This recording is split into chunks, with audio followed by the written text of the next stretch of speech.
All right, so tonight's game featured a storyline, an intriguing storyline, and that was PJ Haggerty, point guard, facing his former team, Tulsa Golden Hurricanes tonight.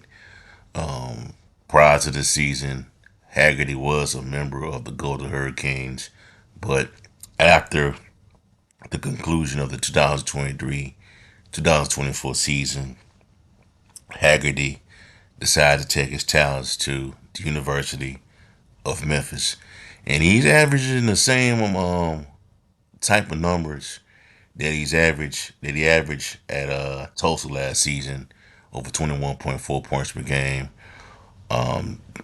This season with the Tigers, almost on the same lines of what we saw during his time with the Tulsa. But as for this game tonight, it started off with a familiar tone, as we have seen with a few other Tiger games this season, where he may have to, it took a little while to it took a while for Memphis to get into full gear and show that there's a talent gap between the two teams, and that happened tonight when I cut this game on. I first cut it on in the opening moments of the first half.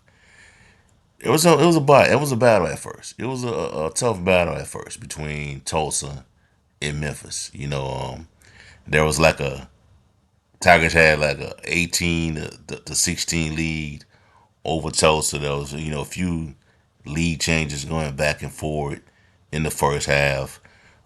Nicholas Jordan got put in the doghouse. After you know on a 3 point shot attempt, shot an air ball. Then on the other end, he gave up an easy basket to Tulsa, and that had, Penny Hardaway had enough by then, and pretty much took him out for a significant portion of the game. And from that point forward, Moises Sissé was in the game, but going into halftime, the Tigers, I believe, only led by 5 points. It was led by 5 points, but the Tigers got back into it second half, and that's where things will get interesting for the Memphis Tigers and showed how good they are as a basketball team and how much of a deficiency it was, how much of a gap there was between the two programs. Yeah, Tulsa, it was Memphis led by 39, 34 over Tulsa going into halftime. Close game.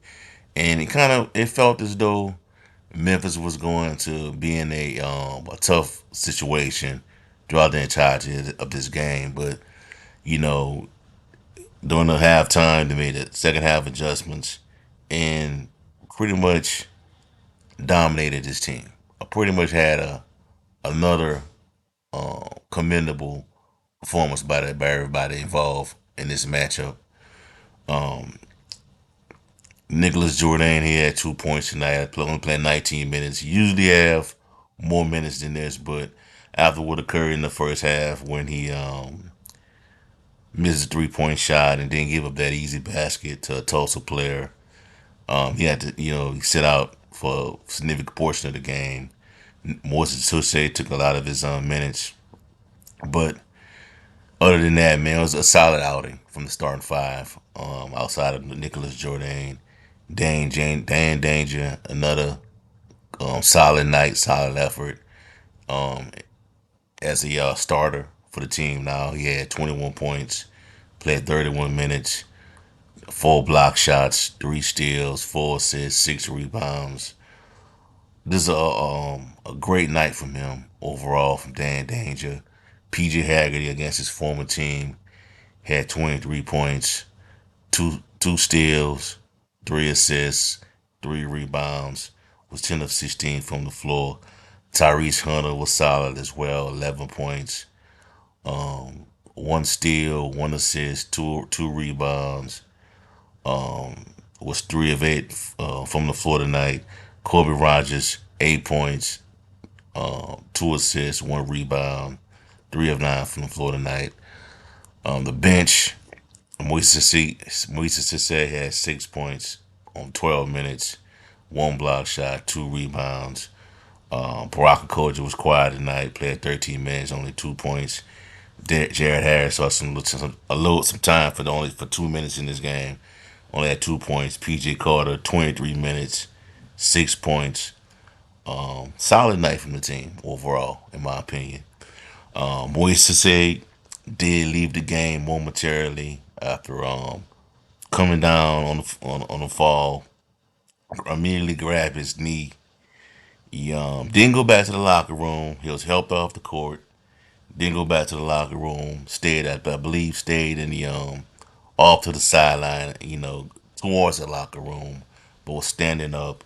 Got back onto the bike. The bike got on the bicycle, start working that knee out, start stretching and things like that. But he didn't go back to the locker room. Stayed in the game. Then got back to the bench. Then towards the final minutes of the game, with I believe 2 minutes left in the game, they decided to put him back in. Looked like everything was perfectly fine from there. But I'm glad that didn't turn out the way that I thought it was going to turn out, and where he would miss significant time because the Tigers already is already kind of soft, kind of light.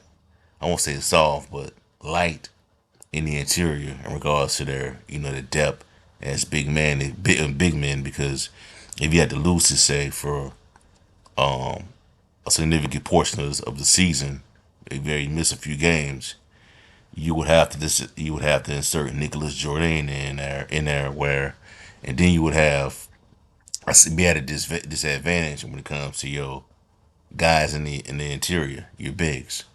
So good news is that Cisse is healthy. From what I see, it was an injury where we came back into the game.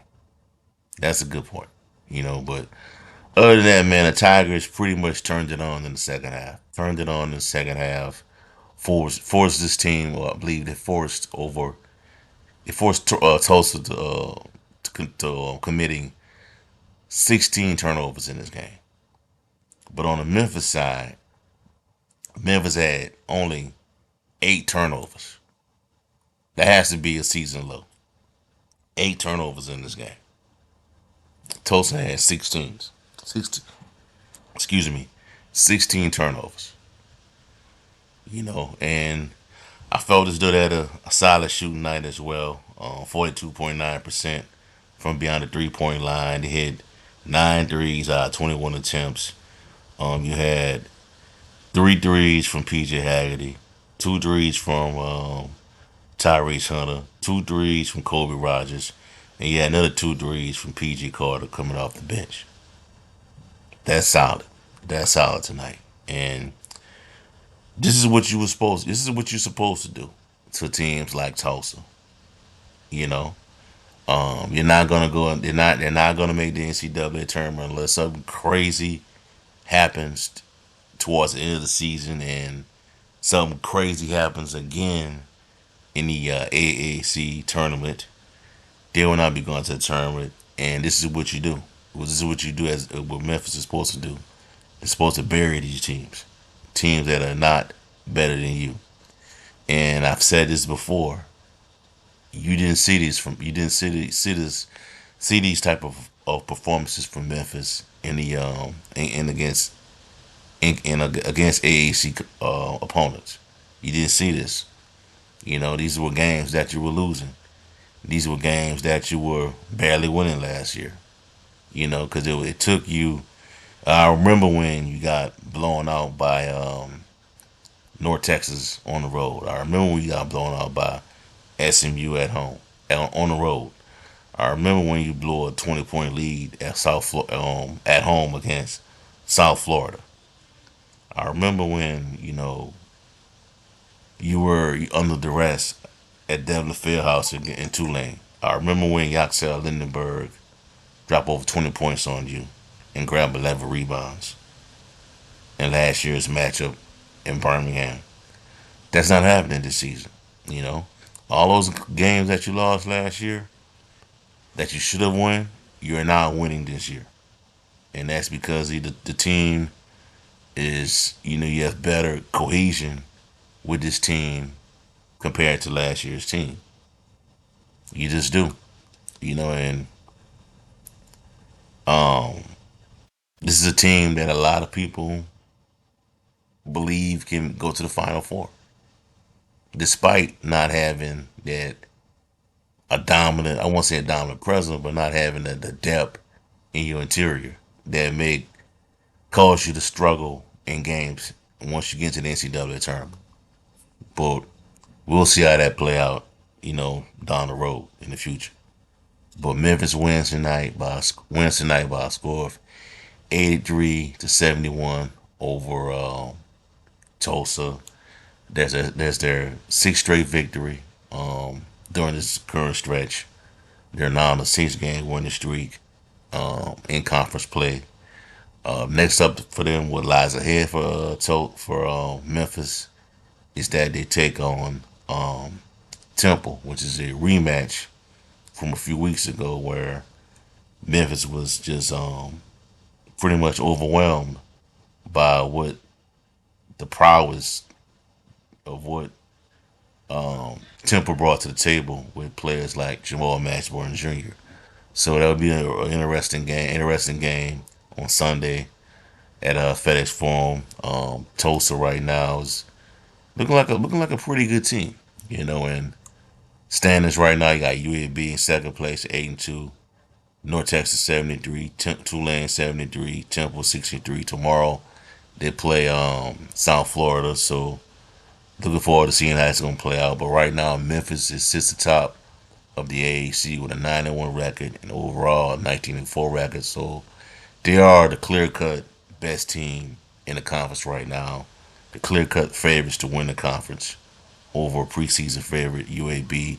They have a rematch that's coming up soon, March 2nd. So down in Birmingham. So a lot of things could be determined by then. But right now, Memphis has a stronghold on the AAC standings. They're 9-1 on the season in conference play, 19-4 overall. So there's that. But Memphis wins tonight by a score of 83-71 over Tulsa.